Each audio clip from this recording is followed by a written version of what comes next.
സാനിയോ മനോമി CPM-ന്റെ നിലപാടിന്റെ പ്രതികരണത്തിന് വിശദാംശങ്ങളുമായുണ്ട്. സാനിയോ, ഇപ്പോൾ CPM ആണല്ലോ 2700 എന്നൊരു കണക്ക് പരാതിയായി തന്നെ സമർപ്പിച്ചത്. പക്ഷേ യഥാർത്ഥത്തിൽ വോട്ടർമാരുടെ കാര്യത്തിൽ ഒരു കൃത്യമായ കണക്കെടുപ്പ് നടത്താനോ അതിന് നടപടികളിലേക്ക് കടക്കാനോ ജില്ലാ നേതൃത്വത്തിന് കഴിഞ്ഞിട്ടില്ല. അപ്പോൾ പരാജയ ഭീതിയിൽ നിന്ന് ഉയരുന്ന പ്രതികരണമാണ് ഇത് എന്നാണ് കോൺഗ്രസ് ആരോപിക്കുന്നത്. പക്ഷേ 2700 എന്ന കണക്ക് തെരഞ്ഞെടുപ്പ് കമ്മീഷന് മുമ്പാകെ CPM വയ്ക്കുമ്പോൾ അതിൽ CPM ഉന്നയിക്കുന്ന വാദങ്ങൾ എന്താണ്? പ്രധാനമായും കോൺഗ്രസിനെതിരെയാണോ CPM-ന്റെ ആരോപണം?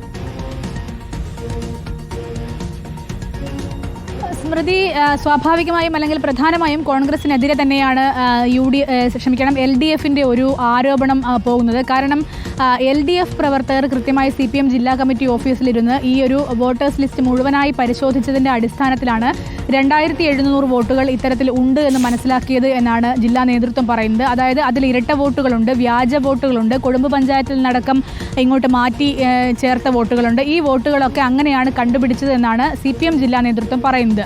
ഇത് ഒരു ആരോപണമായി UDF-ന് മേൽ തന്നെ ഉയർത്താനുള്ള ഒരു കാരണമെന്ന് പറയുന്നത് കഴിഞ്ഞ ദിവസം വാർത്താ സമ്മേളനത്തിൽ പ്രതിപക്ഷ നേതാവ് തന്നെ വ്യക്തമാക്കിയിരുന്നു. ഞങ്ങൾ 6000-ലേറെ വോട്ടുകൾ ചേർത്തിട്ടുണ്ട്, നിങ്ങൾക്ക് മിടുക്കുണ്ടെങ്കിൽ അത് ചേർക്കണമെന്ന തരത്തിലടക്കമുള്ള ഒരു പ്രസ്താവന ഉണ്ടായിരുന്നു.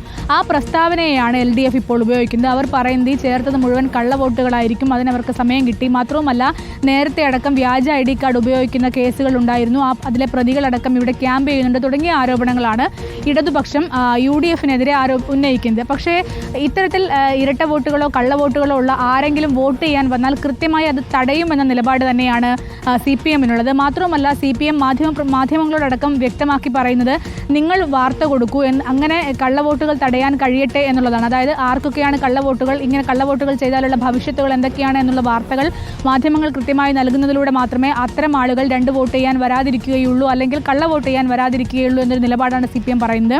പക്ഷേ അപ്പോഴും സ്ഥാനാർത്ഥി വ്യക്തമാക്കിയത് തടയുകയും തടയാൻ ശ്രമിച്ചാൽ അതിനെ പ്രതിരോധിക്കുമെന്ന UDF-ന്റെ വാദവും ഇതൊന്നും ഒരു കോൺഫ്ലിക്റ്റിലേക്കോ ഒരു തടസ്സത്തിലേക്കോ ഒരു തർക്കത്തിലേക്കോ പോകരുത് എന്നുള്ള തരത്തിലാണ്.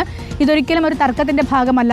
കൃത്യമായി ജില്ലാ കളക്ടർ തന്നെ ഈ വിഷയത്തിൽ ഇടപെടേണ്ടതുണ്ട് എന്നുള്ളൊരു ആവശ്യമാണ് സ്ഥാനാർത്ഥി അടക്കം മുന്നോട്ട് വയ്ക്കുന്നത്. ഇപ്പോൾ ASD ലിസ്റ്റ് പ്രസിദ്ധീകരിച്ചു എന്ന് പറയുമ്പോഴും അത് BLO-മാർക്കും അതുപോലെ തെരഞ്ഞെടുപ്പ് ഉദ്യോഗസ്ഥരുടെ കൈകളിലേക്കാണ് അതെത്തുക. അത് രാഷ്ട്രീയ പാർട്ടികൾക്ക് കൂടി കിട്ടേണ്ടതുണ്ട് എന്നൊരാവശ്യവും നേതൃത്വത്തിനുണ്ട്. നാളെ ഇപ്പോൾ പോളിംഗ് ബൂത്തിലേക്ക് എത്തുമ്പോൾ എല്ലാ ബൂത്തുകളിലും കള്ളവോട്ട് ഏതൊക്കെ ബൂത്തുകളിലാണോ ഇത്തരത്തിൽ ഇരട്ടവോട്ടും കള്ളവോട്ടും ആരോപണമുള്ളത് അവിടെയൊക്കെയും ഇത് രേഖപ്പെടുത്തുന്ന തരത്തിൽ പോസ്റ്ററുകൾ പതിക്കും എന്നുള്ളതാണ് ഇപ്പോൾ CPM പറയുന്നത്. പക്ഷേ ആ പോസ്റ്ററുകൾ പതിക്കാൻ അനുവദിക്കില്ല എന്ന് UDF പറയുന്നുണ്ടെങ്കിൽ കൂടി അത് തന്നെ ഒരു സ്വാഭാവികമായ ക്ലാഷിലേക്ക് പോകാനുള്ളൊരു സാധ്യത നമ്മൾ മുൻകൂട്ടി കാണേണ്ടതുണ്ട്. മാത്രവുമല്ല, BLO-മാർക്കെതിരെ കർശനമായ നടപടി സ്വീകരിക്കണം. ആ നടപടിയിലേക്ക് കളക്ടർ പോയിട്ടില്ല എന്നുള്ളതാണ് ഇപ്പോൾ LDF വ്യക്തമാക്കുന്നത്. അതായത് BLO-മാരാണ് ഇത്തരത്തിൽ വ്യാജ വോട്ടുകളും കള്ളവോട്ടുകളും ചേർക്കുന്നതിന് കൂട്ടുനിന്നത്. അത്തരം ഉദ്യോഗസ്ഥരെ കണ്ടെത്തുകയും അവർക്കെതിരെ കർശനമായ നടപടി സ്വീകരിക്കുകയും ചെയ്യണം. ഇല്ലെങ്കിൽ വലിയ തരത്തിലുള്ള നിയമ പോരാട്ടങ്ങളിലേക്ക് പോകുമെന്നുള്ള ഒരു സാഹചര്യമാണ് ഇപ്പോൾ LDF വ്യക്തമാക്കുന്നത്. ഏതായാലും ഈ കള്ളവോട്ട് ആരോപണം കൃത്യമായും പൂർണ്ണമായും UDF-ലേക്ക് മാത്രം വയ്ക്കുകയാണ് LDF. ശരി.